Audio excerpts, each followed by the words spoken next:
পালিয়ে যাব? পালিয়ে কোথায় যাব? পালিয়ে গেলে কি সবকিছু সমাধান হতো?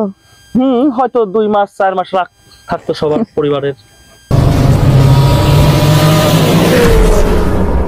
ভাবি কেমন আছেন? এই তো ভালো। একটু বসি নাকি কাছে? ওমা, বসো। একটু গা হিসাবে বেশি ভাবি নাকি? কিরম আছেন? এই তো ভালো। দিনকাল কেমন চলতেছে? চলতেছে কোনো মতো ঘষে মাইজে। তাই তাহলে দিনকাল ভালোই চলতেছে। চেহারাতে লাল টকটক বানা হালাইছেন। তাই? হ্যাঁ। অত কোনো কথা না বলে কি বলতে চাইছো তাই বলো। তুমি আমার পুরাতন ভালোবাসা, সেই মানুষ হয়ে গেছো ভাবি। কি বলতে চাচ্ছি বোঝো না? কত কি করছি না দুইজন, মনে তো নাড়া গেল। এখন না বলতে হয় ভাবি, মন চায় না। বাদ দাও সেসব পুরাতন সব কথা, বাদ দাও। বাদ দিয়ে এখন তুমি কি বলতে চাইছো সেটা বলো। মন চায় না। কত হাতের পর হাত রাখি, কত গল্প করেছি কলেজে, মনে নাই? এখন হয়ে গেলা ভাবি, ফাঁকি দিয়ে চলে গেলা। ঠিক আছে, ফাঁকি আমি দিই নাই, ফাঁকি দিছে ভাগ্য।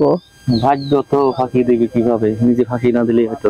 আমি বলছিলাম যে দুজন পালিয়ে চলো বিয়ে করে ফেলি, কিন্তু তুমি গেলে। বাদ দাও তো এসব কথা, বাদ দাও। পুরনো কার সঙ্গে ঘাটার দরকার নেই। এখন তুমি কি বলতে আসছো তাই বলো, কিসের জন্য আসছো? এখন আর কি বলবো, আর বলার মতো ভাষা নাই। তারপরেও মাঝে সাঝে দেখি তো মনটা খারাপ করে বসে আছো।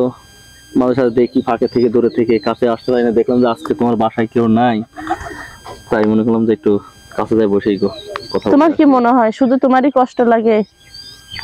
কষ্ট জানি, কষ্ট পাও, সেটা হচ্ছে বলার তো ভাষা নাই। তারপরেও যদি কষ্টই পেতে একদম, তাইলে আমার কথা মনে করে। তোমরা পুরুষরা তো শুধু পারোই একটা কথা বলতেই, যত কষ্ট তোমরা পাও আমরা মেয়েরা কোনো কষ্ট পাই না। আসলে জানো কি, যতটা কষ্ট তোমার হয় তার চেয়ে বেশি কষ্ট আমার হয়। কারণ আমিও তো তোমায় ভালোবাসতাম, এখন ভাগ্যের পরিহাসে তোমার বউ না হয় তোমার ভাইয়ের বউ হইছি।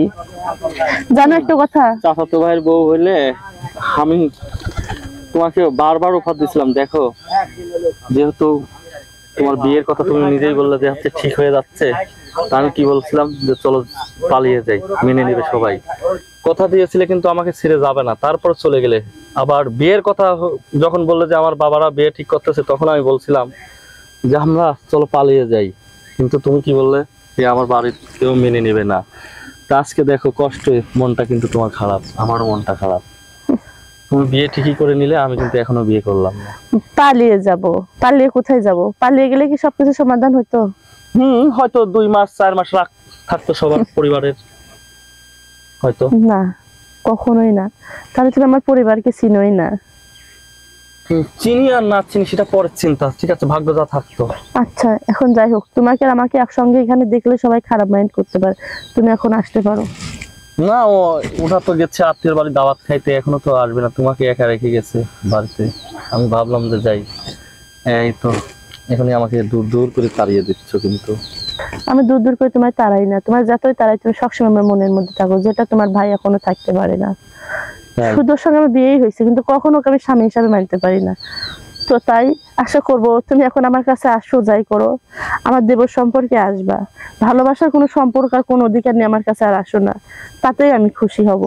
আর আশা করি তুমি যদি আমায় ভালোবেসে থাকো, তাহলে আমার এই কথাটা তুমি রাখবা। কারণ যে সম্পর্কটাই নেই, সে সম্পর্ক নিয়ে টানাটানি করার কোনো মানে নেই। তো এটাই ভালো হবে, তুমি আর কখনো আমার সামনে এসো না। ঠিক আছে, যাও, আমি চলে যাচ্ছি, থাকো।